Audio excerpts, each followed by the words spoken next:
Oi, tudo bem? Eu sou Esdras Freire Francisco, eu sou professor de hebraico e de grego da Universidade Metodista de São Paulo, a Metodista, que muitos conhecem. E nesse vídeo aqui eu quero falar um pouquinho sobre uma questão que muitas pessoas me têm me perguntado, que é a questão da qual que é a melhor edição da Bíblia, qual que é a melhor Bíblia para se ter. É uma questão muito complicada para se responder. Aí eu pensando sobre essa questão, eu quis fazer esse vídeo sobre este assunto. Isso que eu espero que possa ser útil para aqueles que têm essa curiosidade de saber que versão, que edição da Bíblia é melhor, se existe essa melhor, ou se tem alguma edição da Bíblia que seja, digamos, 100% fiel aos originais. Então, esse vídeo aqui vai ser dedicado a essa questão. Então, eu trouxe aqui alguns apontamentos que eu gostaria de compartilhar com vocês. Ok? Primeira coisa, tradução. O que é tradução? O que é a relação da tradução com o texto original de qualquer obra? Então, assim, as traduções, elas não são perfeitas. É impossível ter alguma versão perfeita de alguma obra, tanto moderna quanto antiga. Por exemplo, alguma tradução das literaturas universais, por exemplo, William Shakespeare, por exemplo, Miguel de Cervantes, Victor Hugo, Dante Alighieri, Luís de Camões, Machado de Assis. Existem muitas versões dessas obras. Elas são perfeitas? Podem ser perfeitas? Claro que não, evidentemente que não.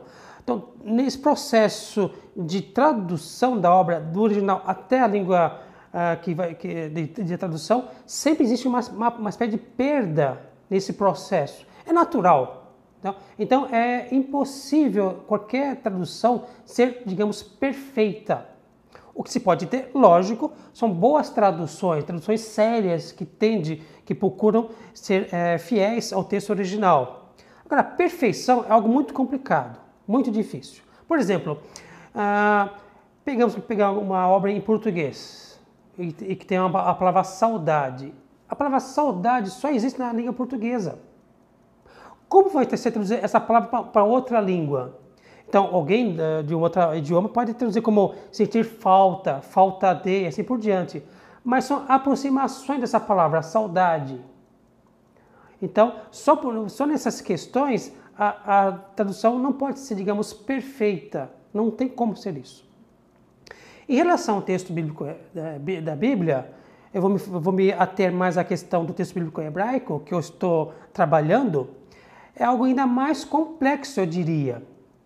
Então, nós temos muitas edições da Bíblia em português, muitas, não sei quantas, não tenho ideia de quantas sejam, de edições, por exemplo, protestantes ou católicas ou judaicas, nós temos muitas. Qual que é melhor? Qual que é mais fiel? Existe isso?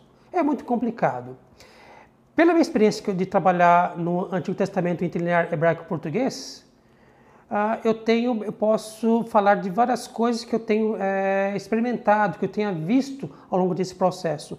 Eu estou quase há 10 anos traduzindo esta obra, então eu tenho uma ideia do que é o texto bíblico hebraico, o que se encontra lá, o que se vê ali. E o que eu estou fazendo, lógico, tento fazer o melhor trabalho possível, mas eu posso dizer que o meu trabalho de tradução, ele é perfeito?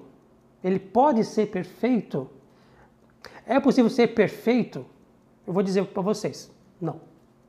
É impossível. O que se pode fazer é uma tradução que tende a refletir o mais próximo possível o texto que está lá no original hebraico. Mas que nunca será perfeito. Isso é uma ilusão, eu diria assim.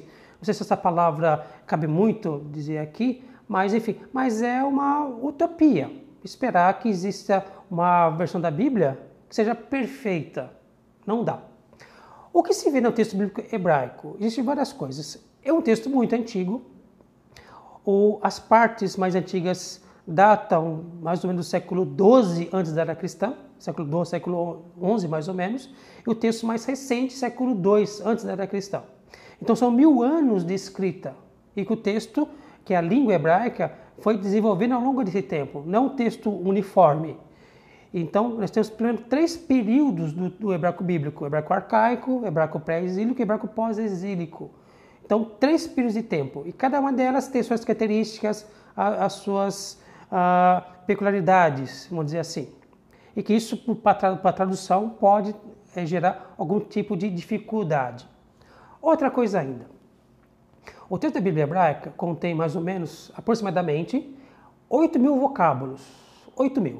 Desses 2.000 vocábulos são palavras que aparecem uma única vez ao longo do texto da Bíblia hebraica, chamado de apax legomenon. Apax legomenon são aquelas palavras ou expressões que aparecem uma única vez no texto bíblico hebraico.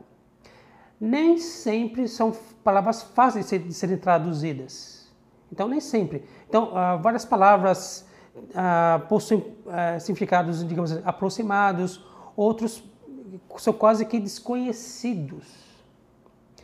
E um detalhe também muito importante: quando se pega um dicionário de hebraico bíblico, o que a gente vê lá? As 8.000 palavras são listadas nos dicionários, estão todas lá, ok.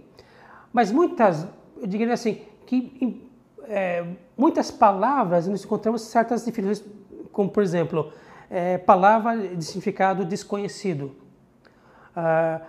termo técnico arquitetônico desconhecido e assim por diante. Então, só nisso aí, a tradução para qualquer outra língua, português ou qualquer outra língua da Bíblia, já encontra um problema.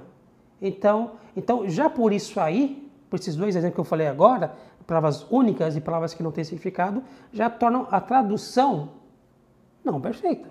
É natural. É o que acontece mesmo. Não há como não chegar à perfeição na tradução. Isso não existe. Em termos de Bíblia, eu acho que ainda é pior ainda, de uma maneira.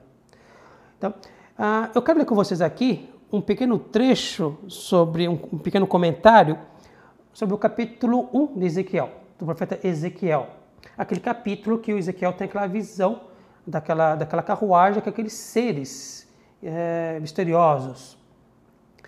Então, eu quero ler com vocês, peço a licença, para ler o que acontece no capítulo 1 de Ezequiel. Olha só o que acontece lá. A visão da carruagem do Senhor.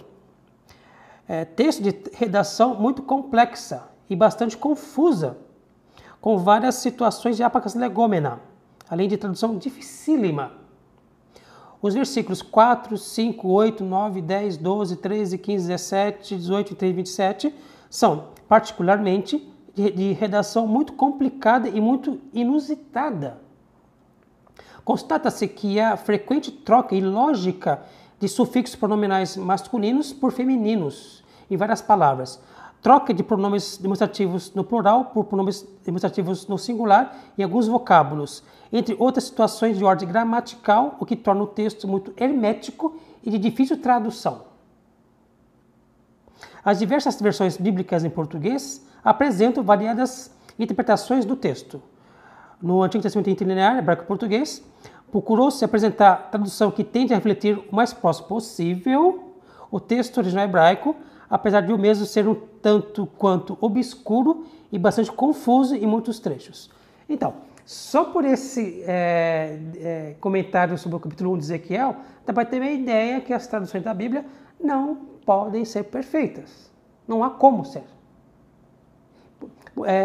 Tendo como base essas pequenas características que eu acabei de mencionar aqui, palavras únicas, palavras que em termos gramaticais são muito complicados.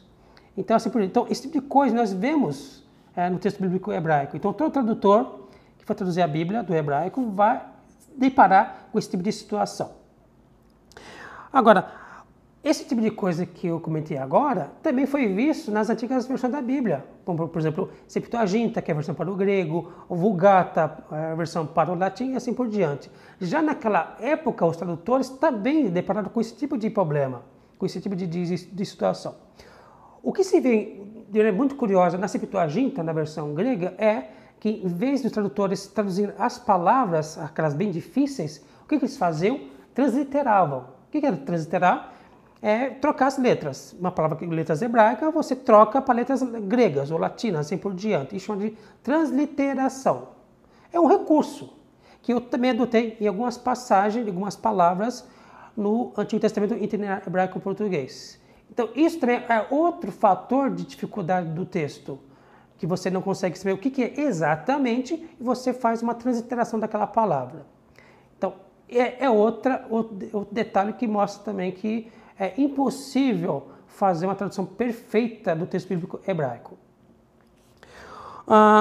Por último, aqui uma coisa que eu quero comentar é que das várias versões de Bíblia que existem aquelas versões dedicadas ao público mais acadêmico, mais erudito, existem aquelas edições populares que têm como objetivo as pessoas mais simples, pessoas que não têm tanta leitura, por exemplo.